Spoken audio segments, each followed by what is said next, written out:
사연 시작하기 전에 무료로 할 수 있는 구독과 좋아요 부탁드립니다. 세상살이 이야기를 찾아주신 고마운 분들께 기쁨과 행복이 가득하시길 바랍니다. 저는 오늘 서울역 노숙인 쉼터에 누워있는 한 할아버지가 원래는 120억대 자산가였다는 이야기를 하려 합니다. 그리고 그 사람은 제 아버지입니다. 그날 밤 회사 야근을 마치고 엘리베이터를 기다리고 있을 때였습니다. 모르는 번호로 전화가 왔습니다. 여보세요? 혹시 김도연 씨 맞으세요? 낯선 남자의 목소리였습니다. 약간 피곤하고 건조한 톤. 네, 그런데요. 여기 구 노숙인 쉼터인데요. 지금 이쪽에 김상만 어르신 계세요. 보호자가 도연 씨 맞으시죠? 순간 심장이 쿵 내려앉았습니다. 우리 아버지요? 네. 지갑에서 주민등록증이랑 가족관계증명서, 사본이 나와서요. 혹시 지금 시간 되시면 한번 오실 수 있으실까요? 날도 쌀쌀해서 오늘은 저희가 모셔두긴 했는데 어르신 상태가 조금. 끝까지 듣기도 전에 저는 엘리베이터가 오기도 전에 계단으로 뛰어내려갔습니다. 아버지가 왜 거기 계시지? 집에 계신다고 했는데 오늘 낮에도 도와주시는 요양보호사가 사진 보내줬는데. 택시를 잡아 타고 쉼터 주소를 찍어 보내는 동안 손이 덜덜 떨렸습니다. 내가 아는 아버지는 한때만 해도서울 시내의 건물 세 채, 경기도의 땅, 주식, 예금 합쳐서 120억이 넘는다던 소위 자산가였습니다. 김도연 씨 오셨어요? 쉼터 1층 사무실 문을 열자 중년 사회복지사가 자리에서 일어나며 물었습니다. 네, 아버지, 어디 계세요? 따라오세요. 좁은 복도를 지나 작은 방 하나 앞에서 복지사가 스르륵 문을 열었습니다. 그 안에는 얇은 담요를 덮고 누워있는 노인이 있었습니다. 헝클어진 흰 머리, 까칠하게 자란 수염 낡아서 무릎이 해진 검은 바지, 코끝에는 오랫동안 씻지 못한 사람 특유의 냄새가 배어 있었습니다. 아버지. 입에서 그 말이 나오는 데까지 꽤 오랜 시간이 걸렸습니다. 노인이 천천히 눈을 떴습니다. 허공을 헤매던 동공이 제 쪽으로 겨우 맞춰졌습니다. 누구요? 아버지는 저를 오래 쳐다보더니 마치 낯선 사람을 보는 듯 눈을 찌푸렸습니다. 그 순간 내 안에서 무언가가 우두둑 부러지는 소리를 분명히 들었습니다. 아버지는 원래 김 회장님이라 불리던 사람이었습니다. 시장에 있는 작은 정육점에서 시작해 맡은 아픔, 식자재 유통 나중에는 건물까지 사들였습니다. 어릴 때 제 기억 속 아버지는 늘 피 냄새와 기름 냄새가 섞여 있는 작업복 차림이었습니다. 도연아, 돈은 말이다. 손에 쥐고 있을 때보다 어디에 흘려보내느냐가 더 중요하다. 그런 말을 입버릇처럼 하면서도 정작 집에는 거의 들어오지 않는 사람이었습니다. 당신은 돈 벌어다 주면 그만이지 아빠라는 사람이 도대체. 엄마는 늘 중얼거리며 한숨을 쉬었고 저와 누나는 그 뒷모습만 보며 컸습니다.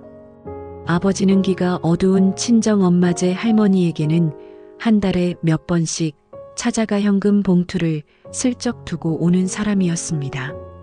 반면 집에서는 감정 표현이 서툴고 고집만 센 사람이었죠. 아버지, 이제 사업 조금 정리하시지요. 연세도 있으신데. 제가 30 넘어서 조심스레 말했다가 호통만 들었습니다. 내가 피땀 흘려 일군 건데 아직 멀었어. 너희 편하게 살라고 벌고 있는데 벌써부터 손 털라고? 그때까지만 해도 그 사람이 노숙인 쉼터 바닥에 누울 거라고 누가 상상이나 했을까요? 이상한 낌새를 느낀 건아버지 71살 생일 무렵이었습니다. 아버지, 생신 축하드려요. 식당에서 다 같이 식사를 하고 있는데 아버지가 갑자기 물었습니다. 그래, 저 아가씨는 누구냐? 아버지가 가리킨 사람은 제 아내, 그러니까 며느리였습니다. 아버지, 저 민지예요. 며느리. 아내가 웃으며 대답했지만 아버지는 어색한 미소를 지으며 고개만 끄덕였습니다. 이름이 뭐라고? 그때까지만 해도 저는 그냥 노안처럼 나이 들어서 사람 이름이 잘 안 외워지는 거라고 가볍게 넘겼습니다. 그런데 그해 겨울 아버지는 2번이나 가스불을 켜놓고 잊어서 집안의 연기가 자욱하게 찬 적이 있었습니다. 아버지, 위험하잖아요. 말을 하다가 저는 주방 벽에 커다란 글씨로 적힌 문장을 봤습니다. 밥을 하면 반드시 가스를 잠그자. 누나가 써놓은 모양이었죠. 그제야 조금씩 실감이 나기 시작했습니다. 병원에 모시고 간 날 아버지는 MRI를 찍고 기억력 검사, 언어 검사 몇 시간을 이리저리 끌려다녔습니다. 결과를 듣는 자리에 우리 가족 셋이 나란히 앉았습니다. 아버지, 누나, 그리고 저. 의사가 차트를 넘겨보다가 조심스럽게 말했습니다. 아버님은 알츠하이머형 치매 초기에서 중기 사이로 보입니다. 이제부터는 운전은 절대 하시면 안 되고요. 금전적인 부분도 가족분들이 함께 관리하시는 게 좋겠습니다. 무슨 소리요? 아버지가 책상을 쾅 쳤습니다. 내가 어딜 봐서 치매요? 내가 오늘 날짜도 알고 당신 이름도 아는데. 의사는 곰곰이 웃으며 달랬습니다. 예, 그렇지만 이게 단순 건망증과는 달라서요. 복잡한 수나 계약서, 부동산 관련 문서 같은 건 이제 아드님이나 따님이 대신 보시는 게 좋습니다. 병실을 나와 복도에서 누나와 마주 섰을 때 누나는 눈가가 벌겋게 달아올라 있었습니다. 봐, 내가 뭘 했어. 아버지 요즘 이상하다고 했지? 이제 그만 사업 접으시라고 해야 돼. 그래도 지금 당장 정리하라고 하면 아버지 받아들이지 못하실걸. 우리는 한참 동안 말없이 복도 창밖만 바라보았습니다. 삼겹살 냄새 대신 소독약 냄새가 밴 병원 복도에서 김 회장님이라는 명함이 조용히 힘을 잃어가고 있었습니다. 문제는 돈이었습니다. 정확히 말하면 120억이라는 숫자였습니다. 아버지가 치매 진단을 받았다는 소식이 가까운 친척들 귀에도 들어가자 이야기는 금세 앞으로 재산은 어떻게 되는 건가로 옮겨갔습니다. 도연아, 아버지 부동산 명예 지금 그대로 두면 안 돼. 혹시라도 사기꾼들 끼어들면 한 방에 다 날아간다. 누나가 밤마다 전화를 해댔습니다. 그렇다고 지금 우리가 다 넘겨받자고 말하는 것도 좀. 내 말은 법적으로 보호장치를 만들자는 거지. 후견인 신청이라도 해야지. 아버지 상태로는 계약서 하나 잘못 쓰면 큰일 나. 아버지는 이런 움직임도 귀신같이 느꼈습니다. 너희 벌써부터 내 재산 놓고 계산하는 거냐? 술이 조금 들어갈 때마다 아버지는 의심과 분노가 뒤섞인 눈으로 우리를 쏘아봤습니다. 그런 거 아니에요. 아버지를 지키려고 하는 거죠. 날 지켜? 나 아직 멀쩡해. 이놈들아, 내가 너희 밥 먹여 살릴 때 그렇게 약하지 않았어. 날 환자 취급하지 마. 그때부터였습니다. 아버지의 머릿속에서 세상은 믿을 수 있는 사람과 재산을 노리는 사람으로 나뉘어버린 건, 그리고 슬프게도 우리는 자주 후자 쪽에 가까운 얼굴을 하고 있었을지도 모릅니다. 도연아, 아버지가 안 계셔. 어느 날 점심 무렵 요양보호사에게서 전화가 왔습니다. 집에 안 계세요? 아침에 잠깐 산책 나간다고 하시더니 아직도 안 들어오셨어. 휴대폰도 집에 두고 나가셨고 지금 2시간째야. 경찰서에 실종 신고를 하고 CCTV를 뒤지고 우리는 하루 종일 동네를 헤맸습니다. 해가 기울 무렵 한 은행 지점에서 전화가 왔습니다. 혹시 김상만 고객님 가족분 되시죠? 오늘 오전에 어르신이 큰 금액을 인출하셔서요. 얼마나요? 현금 3억이요. 그 말을 듣는 순간 현기증이 몰려왔습니다. 치매 환자가 혼자 현금 3억을 들고 나가다니. 다행히 아버지는 그날 밤 서울 외곽의 허름한 여관에서 경찰에 의해 발견되었습니다. 손에 쥔 종이, 가방 안에는 꼼꼼히 묶인 현금 다발과 메모지 한 장이 들어 있었습니다. 혹시라도 내가 길을 잃으면 이 돈으로 나를 집에 데려다 주세요. 김상만.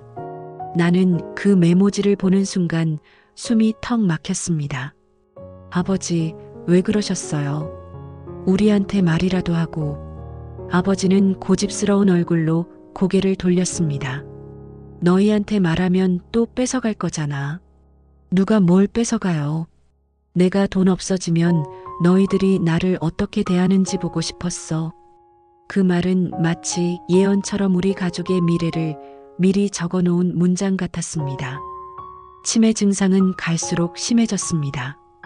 누나와 저는 결국 요양병원에 모시자는데 의견을 모았습니다.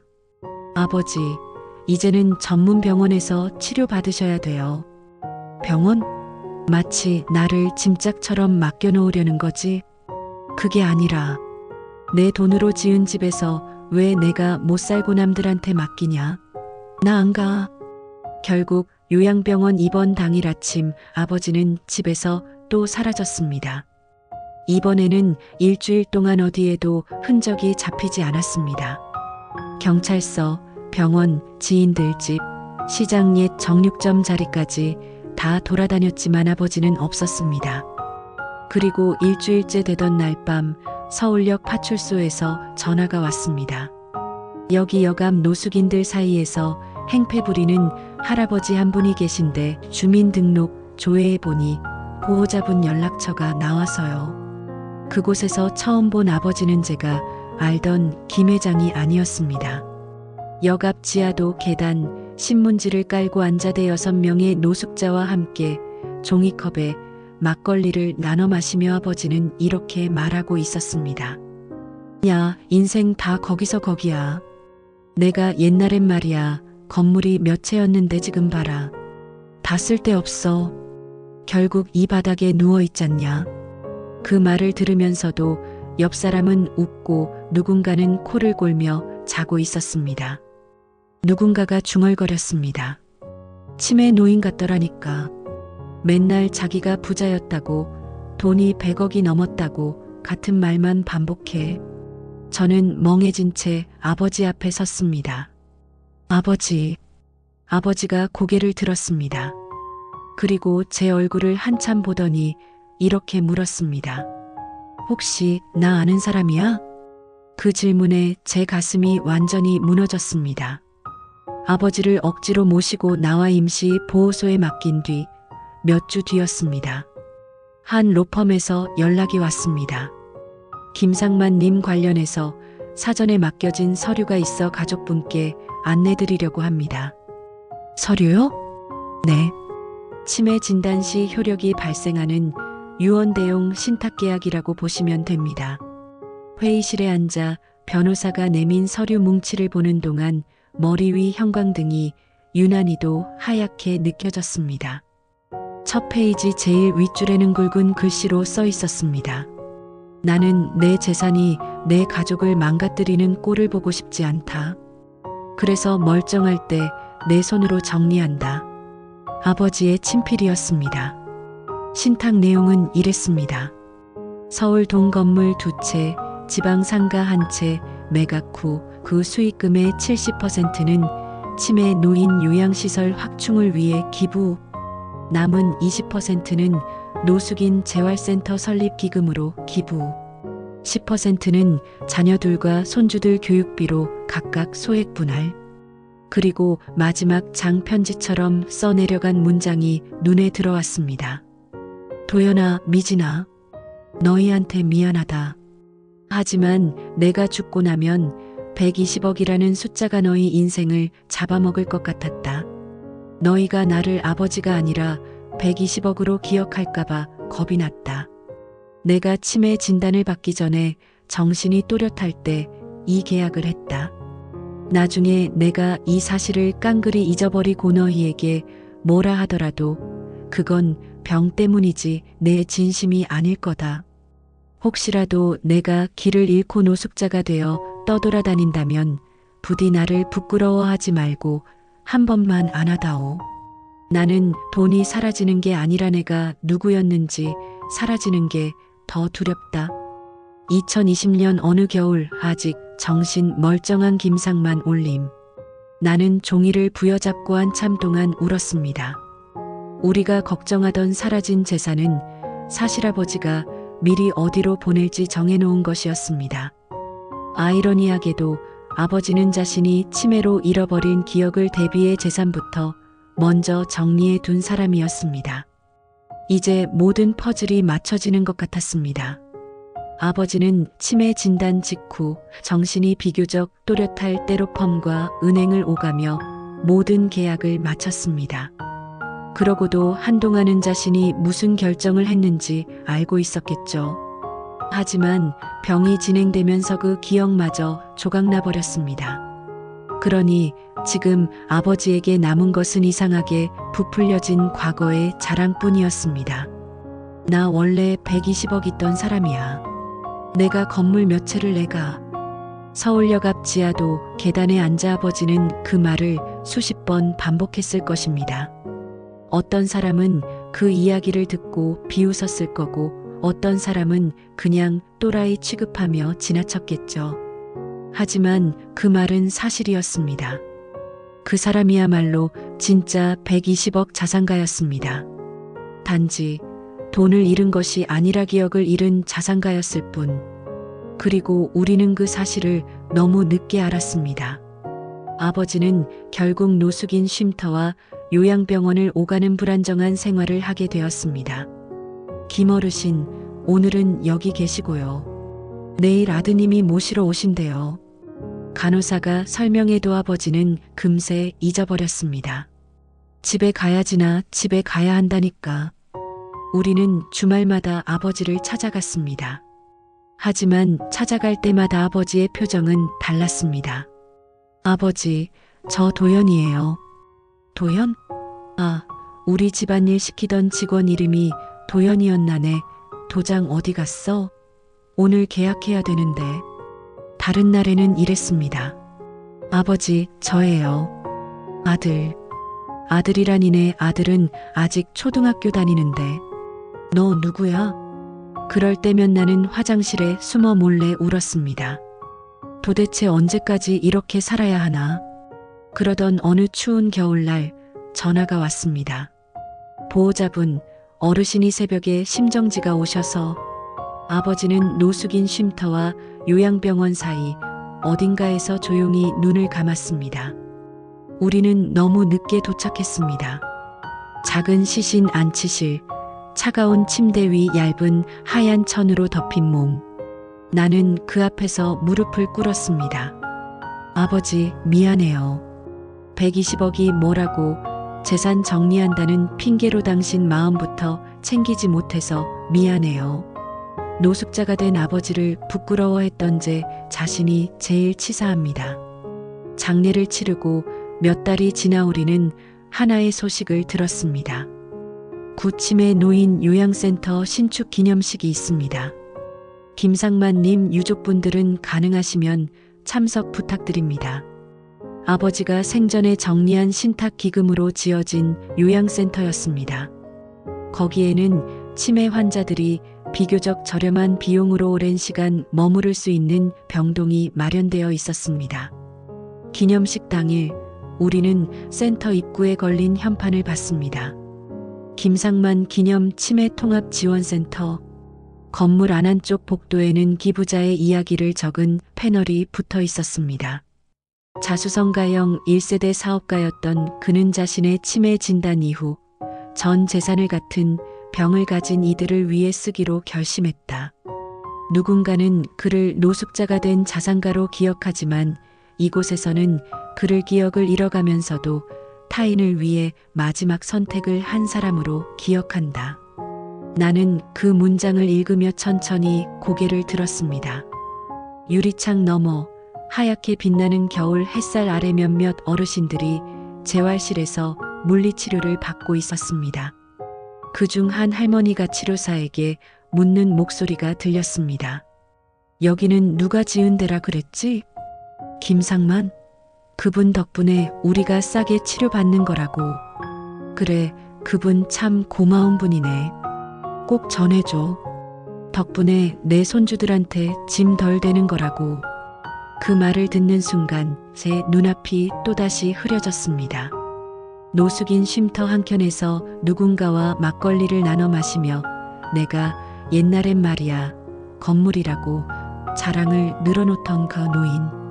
사람들에게는 허풍쟁이 노숙자였을지 모르지만 실제로는 이 센터 한 동을 짓고 수많은 사람들의 노후를 지탱해주는 사람이었습니다. 그리고 무엇보다 그 사람은 우리 아버지였습니다. 요즘도 서울역을 지날 때면 나는 일부러 역 앞 계단 쪽을 한 번씩 바라봅니다. 그곳에는 여전히 낡은 이불을 덮고 누운 사람들 종이컵에 소주를 따라 마시는 사람들, 지나가는 사람들에게 동전을 구걸하는 사람들로 가득합니다. 그 사이를 지나가면서 나는 종종 이런 상상을 합니다. 저 사람들 중 누군가는 한때 10억, 20억 가진 사람일지도 몰라. 누군가는 가족들한테 아버지, 남편이라 불렸던 사람일지도 몰라. 아버지의 이야기를 알기 전까지 나는 노숙자들을 볼 때 불편함과 거리감만 느꼈습니다. 하지만 이제는 쉽게 시선을 돌리지 못하겠습니다. 어쩌면 그들 곁에도 언제 어디서든 전화 한 통 받고 달려올 보호자가 있을지 모릅니다.